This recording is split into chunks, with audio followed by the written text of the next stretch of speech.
વાળા ગામની અંદર કોટી ફળિયામાં મંચ પર ઉપસ્થિત આપણા ગુરુજનો સાથે સાથે આપણે સૌને આનંદ કરવા માટે ઉપસ્થિત નામી અનામી કલાકારો તેમજ આ પ્રસંગને રૂડું બનાવવા માટે ગામ તેમજ આજુબાજુ ગામમાંથી જે ભક્તજનો પધાર્યા છે સર્વને મારા જય સદગુરુ મહારાજ। આપનો સમાજ આ દેશની અંદર આપણી સંસ્કૃતિ પરંપરા અને આપણી સમાજની ઈમાનદારી અને આપણી પ્રકૃતિ સાથેનો સંબંધ આપણે આ દેશની અંદર આપણે ઓળખતો રાખે છે। આપણું ચેલાવાડા ધામ આપણું એક આસ્થાનું કેન્દ્ર છે, આપણું એક પ્રેમનું એક કેન્દ્ર છે, આપણું એકતાનું એક કેન્દ્ર છે।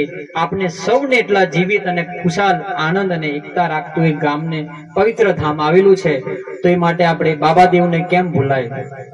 સાથે સાથે આપણા વિસ્તારની અંદર આપણા બાળકો યુવાનો યુવતીઓની અંદર પ્રબળ શક્તિ રહેલી છે।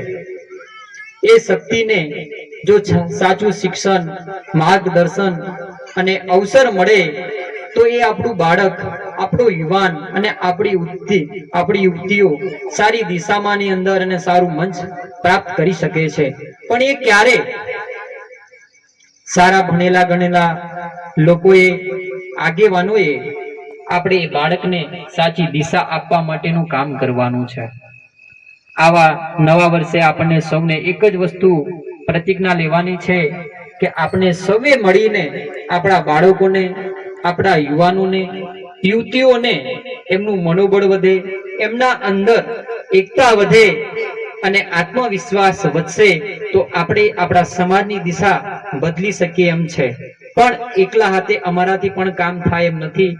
અત્યારે અમારી પાસે સમય ઓછો છે, બીજા પ્રોગ્રામ માટેની પણ હાજરી માટે અમને ફોન આયા કરે છે, તો અમે તમારી વચ્ચેથી રજા લઈએ છીએ। અવારનવાર ફરી મળીશું, પણ આ તો મારું પોતાનું મામાનું ગામ છે એટલે હું તમારા પરિવારનો દીકરો છું એટલે વધારે કઈ કહેતો નથી।